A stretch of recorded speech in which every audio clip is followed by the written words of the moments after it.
everyone. In this video, we will be discussing regarding the next part of the female reproductive system. So in yesterday's video, you have seen that we had discussed regarding the structure of ovary. So in this video, we will be discussing regarding the accessory ducts present in the female reproductive system.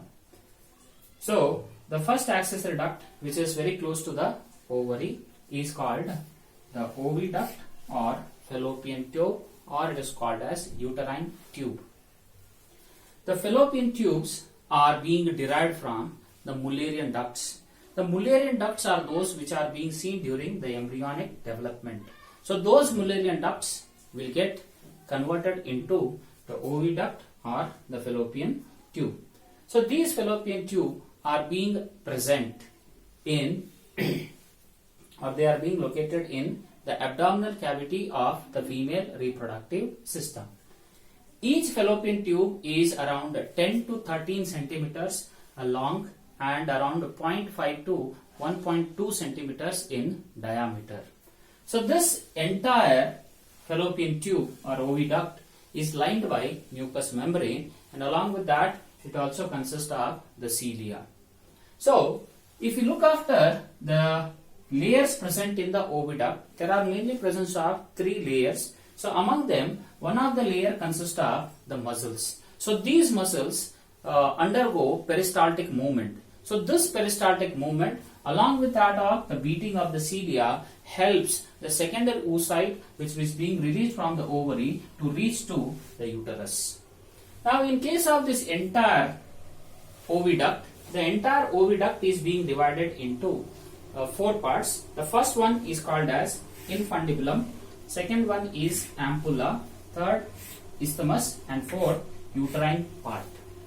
The first part, infundibulum. Infundibulum is the widest part of the oviduct. So this infundibulum bears many number of finger-like projections. So these projections are called fimbriae. So whenever we see the diagram, the fimbriae are being shown like this, so finger-like projections. But whenever we focus on the other side of the fimbriae, what we can see is there is a presence of an opening here. So that opening is called as ostia. So this ostia is being connected to the ovary by another tube here, that is called as fimbriae ovarica, which means during the ovulation, whenever the secondary oocyte is being released from the ovary, so that secondary oocyte enters into the fimbriae ovarica, and thereafter it enters into the fallopian tube, which means the fimbriae which are present in the infundibulum, they are mainly meant for collection of the ova. Next is the ampulla. Ampulla is the long thick part of the oviduct, and this ampulla is said to be the site where fertilization takes place. So there are various of references which says that why we call only the ampulla as a place of fertilization. So fertilization may occur in the isthmus region also or in the infundibulum region. But on an average, if you see that ampulla is the place where the fertilization takes place. So in the earlier NCERT textbooks, which were not updated, so they also show that ampullary isthmic junction. So this was the junction where the fertilization has been occurring. But in the updated NCERT textbooks, what we can see is they have shown that ampulla is the place where the fertilization takes place. And next part is the isthmus. Isthmus is the small, around 2 centimeters, and it is the thin part of the fallopian tube. And this isthmus connects the ampulla and infundibulum to that of the uterus. And the last part in the fallopian tube is the uterine part.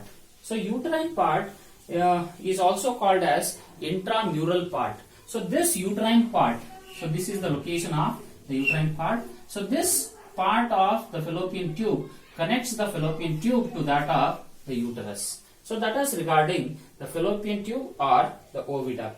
Next is regarding the next part, that is called as uterus. So this uterus is commonly called as womb or hystera. which is generally an inverted pear-shaped and sized muscular structure located in between anteriorly to that of the uterus is the rectum, and posteriorly is the presence of urinary bladder. So uterus varies in size. For example, in case of nulliparous woman, uterus is 5 centimeters in length and around 3 centimeters in width and 2 centimeters in thickness. And in case of multiparous woman, the size of the uterus increases, that is around 8 centimeters in length, around 5 centimeters in width and around 3 centimeters in thickness. Now what is a nulliparous woman and a multiparous woman? Nulliparous women are those who have not given birth to an individual, whereas multiparous women are those who have given birth to the young ones. Okay, so that varies in the size depending upon the woman. Uterus. So in case of the uterus generally is being divided into 4 regions. The first region of the uterus is the uterine fundus, and this uterine fundus is the roof of the uterus, and this uterine fundus is a dome-shaped structure. Thereafter, the second part is called as the corpus or body, or it is called as uterine cavity. So this uterine cavity has many number of the functions. One of the function is it is the site of implantation. Implantation, the process of attachment of the blastocyst to that of the uterus, that is called implantation. So that implantation occurs in case of the uterus. Second one is uterus or the uterine cavity is involved in the growth and development of the embryo, which means once the implantation occurs, further the growth and development of the embryo also occurs in the uterine cavity. Next is uterine cavity is involved in menstruation. So in the earlier video we have discussed that due to lack of progesterone, the endometrium gets ruptured. So there is oozing out of the blood. So that rupturing of the endometrium, that endometrium is a part of the uterus and the uterine cavity. So that menstruation also occurs in this region, and thereafter once the fetus is being fully formed, okay, so that expelling of the fetus also occurs from that of the uterine cavity. Next is uterine cavity of the entire uterus is made up of 3 layers. The first layer is the outer one, and next is middle and inner. Outer layer of the uterus is called perimetrium, and this perimetrium can be also called as a serosa, which is outermost layer, and it provides and supports to that of the uterus. We can say that generally it is made up of a connective tissue, whereas the middle layer, that is called myometrium. So this myometrium is made up of smooth muscles, henceforth it is the muscular. So what is the use of this myometrium? Myometrium is totally involved in the parturition process. That is, whenever the fetus gets fully formed, then the muscles which are present here, they start contracting and relaxing, and thereby making the young one or the fetus to get expelled out. Last one is the endometrium, and the endometrium is the innermost glandular layer. And the epithelium of this endometrium, if you look after, so that is varying during the menstrual cycle. The glandular epithelium. So what are the glands present in this endometrial region? So generally the glands seen here are the uterine glands, and uterine glands nourish the embryo only once the implantation takes place. Okay, so endometrium is a part of the uterus where there is a changing occurs. Okay, so with regarding this we will discuss in another video what all the changes takes place. Next is, in case of this uterine cavity, there is presence of the uterine sphincter. Uterine sphincter is said to be the sphincter which is able to tolerate the fetal weight, that is around max to max around 7 kgs.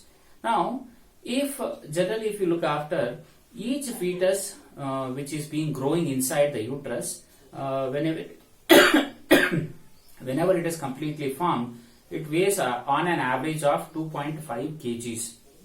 But if the number of the fetus goes on increasing, let us say for example 3 or 5 or 7 or 10, so at that time what happens, okay, the size of the fetus goes on decreasing. That is, this uterine sphincter is able to tolerate only 7 kgs. So if the size of the weight of the fetus, if it keeps on increasing, then that makes a problem. So henceforth, the size, as the number of individuals in the uterus goes on increasing, the size of those fetus starts decreasing, which means they are inversely proportional.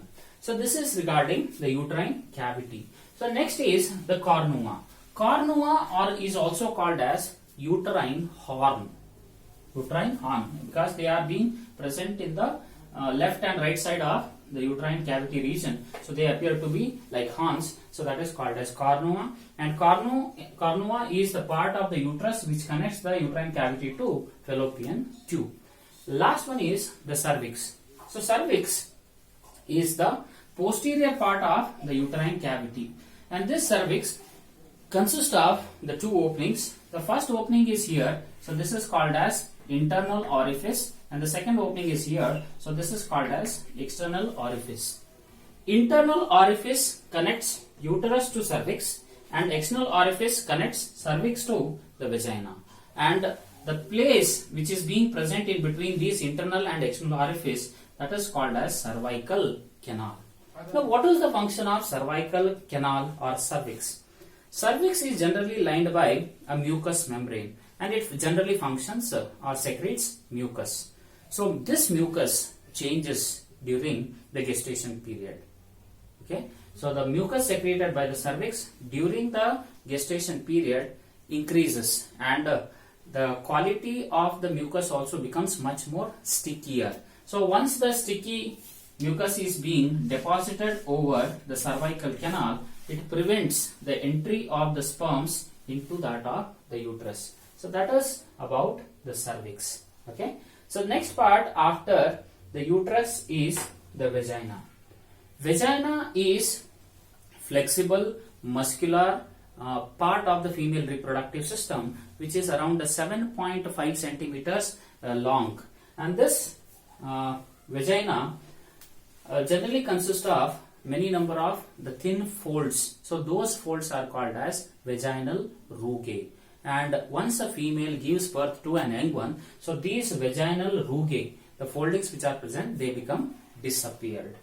Vagina opens to the exterior by the vaginal orifice, the small opening. And thereafter is this vagina connects the inner part, that is cervix or uterus parts, to the exterior. And vagina has three main functions. The first one is called as vagina acts as a birth canal, and vagina allows the blood flow during the menstrual cycle, and vagina receives the penis during the copulation. Okay, so vagina along with that of the cervix, it acts as a birth canal. So during the normal deliveries, what happens is the fully formed fetus passes through that of the cervix and vagina. Henceforth, it acts as a birth canal. Thereafter is during the menstrual cycle, during the bleeding phase or the menstrual phase, the blood flow is passing through that of the vagina. So henceforth, that is another function of the vagina. And the third one is it receives the penis during the copulation. So during the mating or copulation process, the penis enters into this vagina and copulation is being occurring. Apart from that, the entire vagina, in case of the virgin females, there is the entire vagina is being covered by a thin membrane, and that thin membrane is hymen. So hymen is a membrane which is being said a proof of virginity. But in nowadays, as the girls or the females are involved in various of the sports activity, the hymen, which is a thin delicate membrane, may be torn. Henceforth, nowadays, hymen cannot be considered as a proof of virginity. So if the vagina is being covered to that of, if the hymen is covered to that of the vagina, then how the blood flow will occur during the menstrual cycle? Because the hymen is a porous in nature. So as it is porous, when the blood oozes out during the menstrual phase, passing through that of the pores, the blood comes out of the vagina. So in today's video, what we have discussed is regarding the fallopian tube, uterus and vagina. So in tomorrow's video, we'll be discussing regarding the next part, that is external genitalia or the vulva. Thank you.